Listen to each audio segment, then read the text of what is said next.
अस्सलामुअलैकुम, welcome to my channel. इस दुआ के साथ कि अल्लाह ताला आप सबको अपनी हिफ्ज़ व मान में रखे और आप लोग जहाँ कहीं भी रहें खुश और आबाद रहें, आमीन। उम्मीद है आप लोग सब खैरियत से होंगे और आप लोगों का रमज़ान बहुत अच्छे से गुज़र रहा होगा। अब तो तकरीबन हाफ़ रमज़ान गुज़र गया, हाफ़ ही रह गया और तकरीबन अब हर घर में ही ईद की तैयारी शुरू हो गई है। तो मैं भी एज़ यूजुअल ये वीकेंड बहुत मैंने बिज़ी गुजारा, तो मैंने भी शॉपिंग की और ये इस वक्त मैं अपने जो कपड़े हैं वो अपनी कमीज़ काट रही हूँ, अपने कपड़े काट रही हूँ। मैं ज़्यादातर वो अनस्टिच्ड ही कपड़े लेती हूँ और ज़्यादातर मैं लेती भी लुलु से ही हूँ। तो ये मैं ले आई थी और अब मैं इसको काट रही हूँ ताकि जैसे ही मुझे थोड़ा सा टाइम मिले तो फिर मैं साथ साथ जो है वो का टाइम में सी लेती हूँ। तो बजट मैंने 2 सूट का ही रखा हुआ था, लेकिन जब मैं गई वहाँ लुलु तो ये 112 का सूट था ओरिजिनल इसकी प्राइस, और उन्होंने डिस्काउंट पे लगाए हुए थे 69 का। तो फिर मुझे 2 सूट के वो बजट में 3 मिल गए, तो फिर मैं 3 सूट जो है वो ले आई। इस दफ़ा बहुत सोच समझ के शॉपिंग मैं कर रही हूँ। ज़्यादा शॉपिंग बच्चों की भी मैंने नहीं की, बहुत ज़रूरी चीज़ें ली। हालांकि सीज़न स्टार्ट था लेकिन फिर भी, क्योंकि आपको पता है कि फ़ाइनेंशियल क्राइसिस से सब लोग ही गुज़र रहे हैं और बहुत ही देखभाल के हम लोग जो हैं वो चल रहे हैं, सोच समझ के खर्च कर रहे हैं। बस अल्लाह ताला इस मुश्किल को आसान करे सबके लिए। और इस दफ़ा मेरा ये वाइट पे दिल आ गया, मुझे ये बहुत अच्छा सूट लगा, बहुत मुझे ये पसंद आया, तो फिर ये मैंने ले लिया। वाइट एंड ब्लैक तो ऑलवेज इज़ माय फेवरेट, ये हमेशा से मुझे बहुत अच्छे लगते हैं।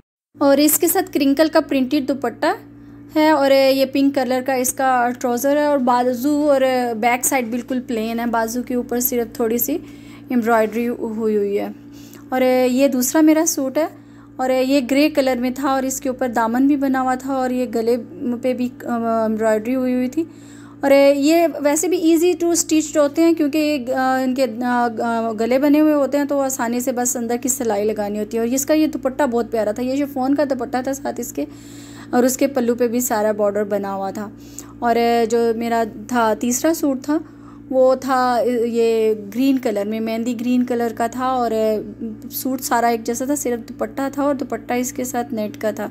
इसके भी दामन पे भी बना हुआ है और गले पे भी बना हुआ है। और ये भी अब बारी बारी में सारे जो है वो काट लूँगी, क्योंकि हम लोग जो है वो, मैं सालन एक दिन ही बनाती हूँ क्योंकि हम लोग सालन कम ही खाते हैं। बच्चे ज़्यादातर जो है वो खा लेते हैं दही के साथ पराठा, मैं और मेरे हस्बैंड ही लेते हैं। तो हमारा एक दिन मैं बनाऊं तो 2 दिन चल जाता है, क्योंकि सहरी में हम लोग इतना इत्माम नहीं करते, हम सिंपल सी सहरी करते हैं, सालन होता है और पराठे या रोटी साथ उसके बनाते हैं। तो जिस दिन मुझे सालन नहीं बनाना हुआ करेगा उस दिन मैं इसको बड़ी सहूलत के साथ आराम से सी लूँगी। और ये मैं अपने कपड़े काटने के बाद आ गई थी किचन में, क्योंकि मुझे आज सालन बनाना था और आज मैं चिकन चने बना रही थी। और इसमें तकरीबन मैंने 1 मीडियम साइज़ का प्याज लिया और उसको मैंने स्लाइस में काट लिया और 1 कप ऑयल में मैं उसको गोल्डन ब्राउन होने तक फ्राई करूँगी। और जब ये गोल्डन ब्राउन फ्राई तकरीबन ये हो गया, और अब इसमें मैं चिकन शामिल कर दूँगी। चिकन मेरे पास तकरीबन 1 kg है और तकरीबन ½ kg मैंने चने लिए थे और उनको मैंने अफ्तारी के बाद भिगो के रखा था 1 टीस्पून मीठा सोडा लगा के। और अब तकरीबन 12:30 बजे हैं जब मैंने उनको प्रेशर में जो है वो अच्छे तरीके से गला लिया। और अब मैंने, क्योंकि प्याज मेरे अच्छे तरीके से ब्राउन हो गए थे, तो मैंने इसमें चिकन डाल दिया और चिकन को अब मैं इसका ये पिंकिश कलर जो है ये जब तक वाइट नहीं हो जाता तब तक मैं इसको अच्छी तरीके से इसमें फ्राई करूँगी। अब ये अच्छे तरीके से फ्राई हो गया। अब इसमें मैं खड़ा मसाला डाल रही हूँ। खड़े मसाले में 2 बादियान के फूल, 1 दालचीनी का टुकड़ा, 3 सब्ज़ इलायचियाँ और 6-7 काली मिर्चें थी जो मैंने डाली। और मैं उसके साथ ही अदरक लहसुन का पेस्ट भी मैंने डाल दिया। और क्योंकि मेरा अदरक लहसुन का पेस्ट फ्रोज़न होता है इसलिए मैं थोड़ी देर इसको ढक दूँगी ताकि वो थोड़ा सॉफ्ट हो जाए। और फिर उसके साथ इसको जो 1-2 मिनट के लिए भून लूँगी ताकि अदरक लहसुन का कच्चापन जो है वो दूर हो जाए और चिकन में उसका फ्लेवर चला जाए। रमज़ान में दरअसल किचन का काम बहुत ज़्यादा बढ़ जाता है, तो मैं तो अपने काम को इस तरह डिवाइड कर लेती हूँ। तो अफ्तारी में सिर्फ अफ्तारी का काम करती हूँ और खाना जो बनाना होता है, सालन वगैरह बनाना होता है, वो मैं इशा के बाद जो है वो बना लेती हूँ। तो इस तरह इबादत का भी काफ़ी टाइम मिल जाता है और प्रॉपर टाइम पे अपना काम भी हो जाता है। अब मैंने इसमें 1 टमाटर डाल दिया और 1 गिलास मैंने इसमें पानी डाला और 1 चम्मच मैंने सुरख मिर्च डाली, 1 चम्मच नमक थोड़ा चम्मच से मैं 1 पूरे चम्मच से थोड़ा कम ही डालती हूँ, क्योंकि हम नमक भी कम खाते हैं, नमक वैसे भी कम ही खाना चाहिए। और एक क्वार्टर टीस्पून मैंने इसमें हल्दी डाली और अब इसको तकरीबन मैं 5 से 7 मिनट के लिए इसे ढाँप दूंगी ताकि चिकन अच्छे तरीके से गल जाए और इसमें जो मैंने पानी डाला है वो भी खुश्क हो जाए। जब चिकन अच्छे तरीके से गल जाएगा तो फिर मैं इसकी बुनाई कर लूँगी और उसमें दूसरे मसाले जो हैं वो ऐड करूँगी और चने भी ऐड कर दूँगी। हमारे घर में चने और दालें बहुत शौक़ से खाई जाती हैं। बच्चे मेरे भी चने की दाल और माश की दाल बहुत शौक़ से खाते हैं। सब्जियों में नखरे करते हैं और तकरीबन हर घर में जो है वो ये मसला चल रहा होता है।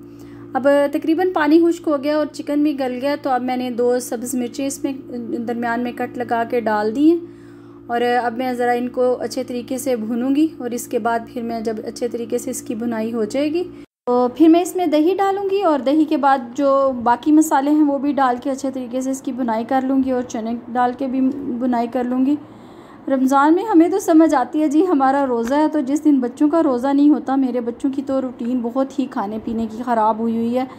अरकम का जिस दिन रोज़ा नहीं होता उसकी मिन्नतें करती रहती हूँ कुछ खा लो, तो वो यही कहता रहता है जी मेरा जी नहीं चाह रहा, मेरा जी नहीं चाह रहा।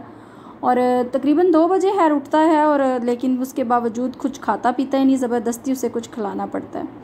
और ये चिकन की बुनाई हो गई है और इस स्टेज पे मैं अब इसमें 1 कप दही खूब अच्छे तरीके से फेंट के इसमें मैंने डाल दी है और अब मैं सिर्फ इतना इसको भूनूंगी कि इसका दही का पानी जो है वो ड्राई हो जाए। और जैसे ही मैंने दही डाला मैं इसके साथ ही 1 टीस्पून इसमें सूखा धनिया पिसा हुआ और 1 टीस्पून ही ज़ीरा पिसा हुआ डालूँगी और हाफ़ टीस्पून इसमें मैं काली मिर्च डालूँगी और थोड़ी देर इसको मैं भून लूँगी। बस इतना कि जो दही का पानी है वो ड्राई हो जाए और इतना ही इसको भूनना, इस स्टेज पे इसको ज़्यादा नहीं भूनना।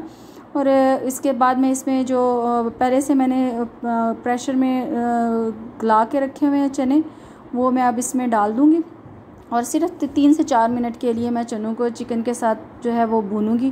और अब चिकन और चने की दोनों की इकट्ठी बुनाई हो रही है और जब ये अच्छे तरीके से भुन जाएगा और ये तकरीबन अच्छे तरीके से ये भुन चुका है तो मैं अब इसमें 2.5 गिलास पानी के डाल दूँगी और पानी डालने के बाद मैं एक बॉयल आने तक का इंतज़ार करूँगी। जब पानी में बॉयल आ जाएगा तो इसमें मैं हरा धनिया और कसूरी मेथी डाल दूँगी और अच्छी तरह मिक्स करने के बाद इसको 10 मिनट के लिए बिल्कुल हल्की आंच पे, दम वाली आंच पे इसको रख दूँगी ताकि जो चने हैं उनमें भी सारे मसालों का फ्लेवर जो है चला जाए।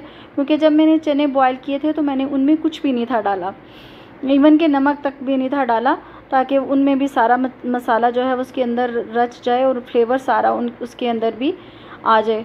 तो बस उस वक़्त चने जो हैं वो रेडी हो जाएंगे। फिर जब मैं इसको सर्विंग डिश में निकालूंगी तो उसके ऊपर मैं इसको तड़का दूंगी। वो जब मैं आप तड़का देती हूँ तो फिर मैं आपको बताती हूँ कि इसको मैं किस चीज़ का तड़का देती हूँ। मैं देसी घी का वैसे तड़का हो जो आम तौर पर रेस्टोरेंट्स वगैरह में होता है वो तो देसी घी का या घी का तड़का देते हैं, लेकिन क्योंकि हमने सहरी में खाना था तो सहरी में थोड़ा हैवी खा लें तो क्योंकि सोना होता है उसके बाद तो फिर तबीयत बड़ी बोझल होती है, इसलिए मैं ऑयल का ही तड़का दूंगी। लेकिन अगर आपके पास अवेलेबल है देसी घी या वैसे दूसरा घी तो आप उसका तड़का दें, उससे फ्लेवर बहुत अच्छा आता है।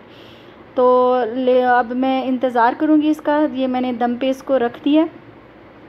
दम पे आने के बाद मैं ऑयल डालूँगी। ऑयल को थोड़ा सारा मैं गरम करूँगी और गरम करने के बाद तकरीबन 1/4 टीस्पून उसमें अजवाइन डालूँगी।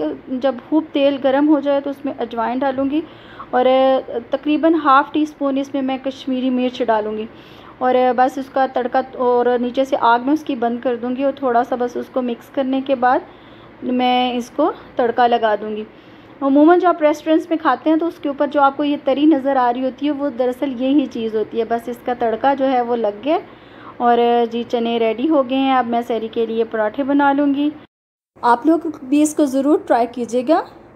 अब लूँगी आपसे इजाज़त। Thanks for watching my video and keep watching my चैनल। अल्लाह हाफिज़।